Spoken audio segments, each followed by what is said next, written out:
नमस्कार। आपका अखबार के इस अंक में आपका स्वागत है। मैं हूं प्रदीप सिंह। लोकसभा चुनाव के पहले चरण के मतदान के लिए नामांकन की आखिरी तारीख आज है, लेकिन अभी तक राजनीतिक दलों के बीच गठबंधन की गुत्थी पूरी तरह सुलझी नहीं है। कहीं कहीं तो गांठ जो है वो टूट ही गई है। शुरुआत करते हैं उड़ीसा से।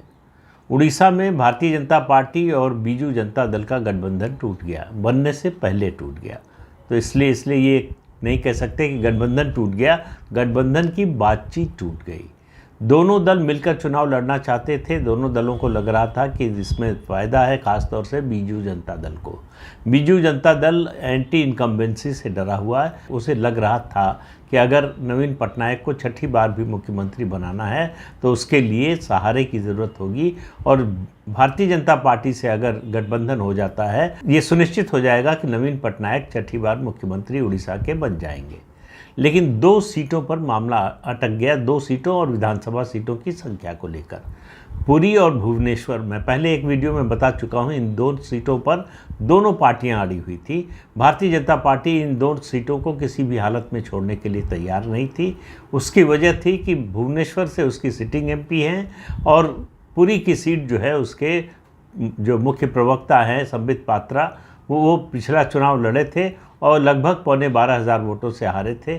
इस बार वो फिर से चुनाव लड़ रहे हैं, पार्टी ने टिकट दिया है और इन दोनों को छोड़ना नहीं चाहती थी बीजेपी। और बीजेडी जो है उसको लग रहा था जो पुनर्निर्माण मंदिरों का कराया है भुवनेश्वर और पुरी में नवीन पटनायक की सरकार ने, उसके बाद उनकी सरकार की छवि और अच्छी हुई है, उसका फ़ायदा उनको मिलेगा। इसके अलावा विधानसभा सीटों की संख्या को लेकर समस्या थी। बीजू जनता दल केवल 47 सीटें देना चाहता था भारतीय जनता पार्टी को। उड़ीसा में विधानसभा की कुल 147 सीटें, 147 सीट्स हैं, केवल 47 देना चाहता था बीजू जनता दल। बीजेपी 57 से कम पर लड़ने के लिए तैयार नहीं थी। ये 2 बातें ऐसी थी जिन पर गतिरोध आखिरी समय तक बना रहा और आखिर में दोनों ने तय किया कि अलग अलग लड़ते हैं। उड़ीसा की भाजपा इकाई शुरू से इस गठबंधन के खिलाफ थी। उसका कहना था कि अगर गठबंधन कर लिया तो एंटी इनकम्बेंसी का जो फ़ायदा है वो हमें नहीं मिलेगा और हो सकता है इसकी वजह से कांग्रेस का रिवाइवल हो जाए उड़ीसा में, क्योंकि एंटी इनकम्बेंसी का पूरा फ़ायदा कांग्रेस उठाने में सफल हो सकती है। ऐसे में बीजेपी को लग रहा था कि उसे गठबंधन करने से नुकसान है, अलग लड़ने से फ़ायदा है, विधानसभा में भी और लोकसभा की दृष्टि से भी। तो वो गठबंधन टूट गया। एक और गठबंधन बनने से पहले टूट गया पंजाब में बीजेपी और अकाली दल का। कई महीने से बातचीत चल रही थी। सीटों की संख्या के अलावा अकाली दल ऊहापोह में था, ख़ास तौर से किसान आंदोलन के कारण, कि किसानों की नाराज़गी उसे मोल नहीं लेनी थी। उसको लग रहा था कि अगर बीजेपी के साथ गए तो किसान नाराज़ हो सकते हैं। और अकाली दल का आपको पता है उसका जो भी जनाधार बचा हुआ है वो गाँवों में है, ग्रामीण इलाकों में है, और वहाँ किसान नाराज़ हो गए तो उसके लिए और मुश्किल हो जाती। एक कारण ये था। दूसरा, अकाली दल को अभी भी बदली हुई परिस्थितियों का, राजनीतिक परिस्थितियों का एहसास नहीं है। वो भारतीय जनता पार्टी को, जो पहले एनडीए में शामिल थे जब अकाली दल के सदस्य, तब की बीजेपी समझ रही। बीजेपी तब से अब में काफ़ी आगे बढ़ चुकी है। मैं ये नहीं कहने जा रहा हूँ कि बीजेपी वहाँ बहुत ज़्यादा सीटें जीतने जा रही है, लेकिन बीजेपी का जनाधार पिछले साल, 1.5 साल, 2 साल में, 2-2.5 साल में काफ़ी बढ़ा है। वो सीटों में कन्वर्ट हो पाएगा कि नहीं ये पता नहीं, लेकिन वोट में कन्वर्ट होगा ज़रूर। तो वोट शेयर बीजेपी का पंजाब में बढ़ने वाला है। यहाँ भी पार्टी के शीर्ष नेतृत्व ने राज्य इकाई की बात मानी। यहाँ भी राज्य इकाई चाहती थी कि अकाली दल से गठबंधन ना हो। उसका मानना था अकाली दल और ख़ास तौर से सुखबीर बादल एक लायबिलिटी है। उनकी क्रेडिबिलिटी इतनी गिर चुकी है जनता की, मतदाता की नज़र में, कि उसका फिर से रेस्टोर होना बहुत मुश्किल है, लगभग असंभव जैसा है। तो सुखबीर बादल के साथ जाने से नुकसान ही नुकसान था। हो सकता है कि गठबंधन न करने से इस चुनाव में, 2024 के चुनाव में, 1-8 सीटों का बीजेपी को नुकसान हो जाए। गठबंधन करते तो 1-8 सीटें ज़्यादा जीत जाते, लेकिन भविष्य में अगर भाजपा को पंजाब में खड़ा करना है तो भाजपा को अकाली दल से नाता तोड़ना ही चाहिए था और भाजपा ने तोड़ दिया है। और इस गठबंधन के टूटने के अवसर पर भाजपा के लिए खुशी की खबर ये आई कि रवनीत सिंह बिट्टू जो लुधियाना से कांग्रेस के लोकसभा सदस्य हैं और पंजाब के पूर्व मुख्यमंत्री बेअंत सिंह के पोते हैं, उन्होंने कांग्रेस पार्टी को छोड़कर बीजेपी का दामन थाम लिया। रवनीत सिंह बिट्टू राहुल गांधी के बड़े करीबी माने जाते हैं, तो राहुल गांधी का एक और करीबी साथी जो है वो कांग्रेस पार्टी छोड़कर भारतीय जनता पार्टी के साथ आ गया। रवनीत सिंह बिट्टू के साथ आने से कम एक सीट, लुधियाना की सीट भारतीय जनता पार्टी के लिए पक्की हो गई लगती है। तो भारतीय जनता पार्टी के लिए पंजाब से अच्छी खबरें ही हैं। उसका गठबंधन अकाली दल से ना हो पाना उसके लिए भविष्य के लिए और बेहतर खबर है। अब इस गठबंधन के ना होने में अकाली दल की एक और सोच थी। क्योंकि पंजाब में कांग्रेस और आम आदमी पार्टी का गठबंधन नहीं हुआ, तो अकाली दल को लग रहा है कि बहुकोणीय संघर्ष में उसको फ़ायदा मिल सकता है। अगर आम आदमी पार्टी और कांग्रेस का समझौता हो जाता तो अकाली दल बीजेपी से ज़रूर समझौता करती, गठबंधन करती, सीटों का तालमेल करती। लेकिन ये गठबंधन नहीं होने से उसको लग रहा है कि उसके चांसेस बेहतर हैं अकेले लड़ने में। ये भी एक कारण था जिसकी वजह से गठबंधन नहीं बन पाया। लेकिन ये इस गठबंधन के न होने का सबसे ज़्यादा नुकसान अकाली दल को ही होने वाला है।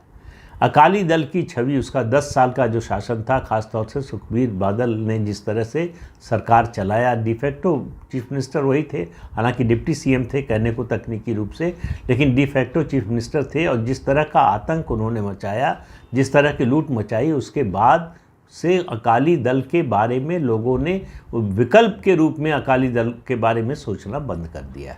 तो इसलिए भारतीय जनता पार्टी को अकाली दल के साथ से कुछ मिलने वाला नहीं था, नुकसान ही होना था। और ये गठबंधन ना होने से बीजेपी को जो नुकसान होगा उससे कई गुना ज़्यादा नुकसान अकाली दल को होगा, क्योंकि शहरों में उसके पास वोट नहीं है। शहरों में वोट गठबंधन के कारण जो है, बीजेपी के साथ आने के कारण उसको शहरों का वोट मिलता था, वो अब नहीं मिलेगा। शहरों का वोट अब बीजेपी, कांग्रेस और आम आदमी पार्टी में बटेगा, तीन हिस्से उसके होंगे।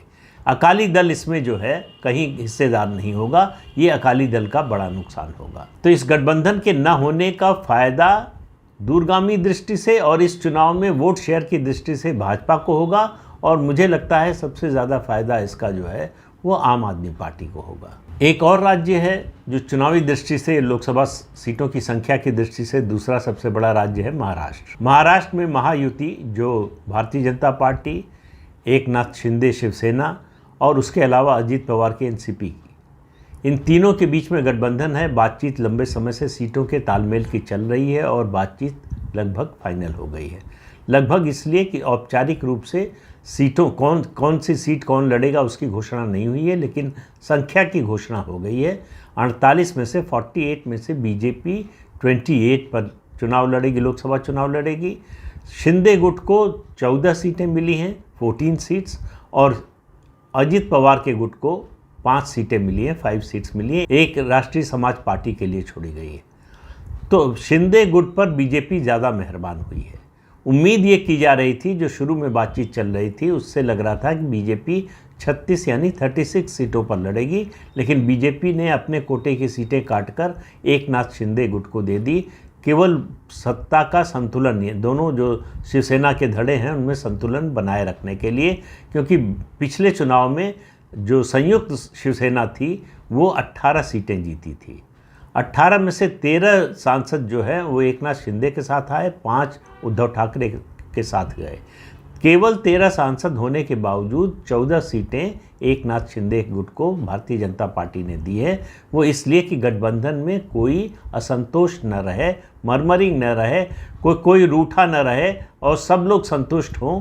इस लिहाज से जो है एकनाथ शिंदे को, मेरा मानना है, एकनाथ शिंदे गुट को जो सीटें दी हैं उनकी संख्या मुझे लगता है थोड़ी ज़्यादा है, क्योंकि महाराष्ट्र में बीजेपी जितनी ज़्यादा सीटों, 2 राज्य हैं महाराष्ट्र और बिहार, बीजेपी जितनी ज़्यादा सीटों पर लड़ेगी उसके जीतने की, गठबंधन की दृष्टि से बात कर रहा हूँ, उसके जीतने की उतनी ज़्यादा संभावना है। दोनों राज्यों में लोकसभा चुनाव की दृष्टि से, विधानसभा में स्थिति अलग होगी, लोकसभा चुनाव की दृष्टि से बीजेपी के जो साथी दल हैं वो उसकी कमज़ोर कड़ी हैं। अब देखना ये है कि एकनाथ शिंदे गुट को 14 सीटें तो मिल गई हैं, वो जीत कितनी पाते हैं। अब बात कर लेते हैं जरा बिहार की। बिहार में आपको मालूम है कि एनडीए में सीटों का तालमेल हो चुका है, उसकी घोषणा भी हो चुकी है। कौन कहाँ से कितनी सीटें लड़ेगा इसकी भी घोषणा हो चुकी है और सभी पार्टियों ने लगभग अपने उम्मीदवारों की भी घोषणा कर दी है। समस्या वहाँ इंडिया अलायंस में हो रही है। लालू प्रसाद यादव और तेजस्वी यादव 2 दिन तक दिल्ली में बैठे रहे। कांग्रेस के नेता मिलने का समय नहीं दे रहे थे। बातचीत सीटों के तालमेल पर होनी थी, लेकिन कांग्रेस का देखिए अहंकार, देखिए कि 2 दिन से लालू यादव, तेजस्वी यादव, जिनके भरोसे बिहार में है कांग्रेस पार्टी, उनको मिलने का समय नहीं दे रहे थे। आखिर में लालू प्रसाद यादव ने अल्टीमेटम दिया, कहा कि बुधवार को तेजस्वी यादव की बेटी की पहली सालगिरह है और हम लोग पटना चले जाएंगे। मंगलवार को ये कहा कि हम लोग पटना चले जाएंगे आज और फिर लौटकर नहीं आएंगे, हम पटना से अपने उम्मीदवारों की घोषणा कर देंगे। तब मुकुल वासनिक से उन लोगों की बात हुई, मुलाकात हुई। उसमें के वेणुगोपाल भी बाद में कहते हैं पहुँचे और सीटों पर बातचीत हुई, लेकिन मामला 3 सीटों को लेकर फंसा हुआ है। अब भी कांग्रेस पार्टी चाहती है कि उसे औरंगाबाद, पूर्णिया और काराकाट की सीट मिल जाए। पूर्णिया खासतौर से इसलिए कि पप्पू यादव ने ज्वाइन किया है कांग्रेस पार्टी, तो कांग्रेस पप्पू यादव को वहाँ से चुनाव लड़ाना चाहती है। औरंगाबाद से वो निखिल कुमार को चुनाव लड़ाना चाहती है, जो पूर्व सांसद हैं, पूर्व मंत्री हैं और दिल्ली के पुलिस कमिश्नर रह चुके हैं, उनके लिए चाहती है। इसी तरह से काराकाट की सीट भी कांग्रेस पार्टी चाहती है। उसको लगता है कि ये मुस्लिम बहुल सीट है, यहाँ से उसको जीत हासिल हो सकती है। लेकिन राष्ट्रीय जनता दल इन 3 में से कोई सीट कांग्रेस को देने को तैयार नहीं है। अभी ये भी तय नहीं हुआ है कि कांग्रेस को कितनी सीटें मिलेंगी। कांग्रेस 9 से 10 सीटें मांग रही है, लेकिन राष्ट्रीय जनता दल 6 से 7 सीटों से ज़्यादा देने के लिए तैयार नहीं है। तो वहाँ गठबंधन की गांठ सुलझने की बजाय और उलझती जा रही है और समय नज़दीक आ रहा है। वो तो चूँकि चुनाव 7 चरणों में होना है, इसलिए जो है समय है बातचीत के लिए और गठबंधन की गांठ को सुलझाने के लिए। लेकिन गठबंधन की गांठ इंडिया अलायंस में सुलझ कम रही है, उलझ ज़्यादा रही है। और एनडीए अलायंस में या तो सुलझ गई है या टूट गई है। तो गठबंधन की राजनीति जो है इस चुनाव में उसका एक नया स्वरूप देखने को मिल रहा है और उसका क्या असर होगा, मतदाता पर क्या असर होगा, ये अर्थमेटिक केमिस्ट्री में कितना बदलेगी, ये सब चुनाव के नतीजे आने पर पता चलेगा। लेकिन जो पार्टी अपने कार्यकर्ताओं को गठबंधन के साथी दलों के साथ काम करने के लिए तैयार कर पाएगी, वो गठबंधन का फ़ायदा उठाएगी। जो नहीं कर पाएगी उसको गठबंधन होने का नुकसान होगा, फ़ायदा होने की बजाय। तो इस अंक में इतना ही। अगले अंक में फिर मिलेंगे किसी नए मुद्दे के साथ। तब तक के लिए अनुमति दीजिए। आपसे अनुरोध है कि ये चैनल देखिए, शेयर कीजिए, लाइक कीजिए और सब्सक्राइब ज़रूर कीजिए। नमस्कार।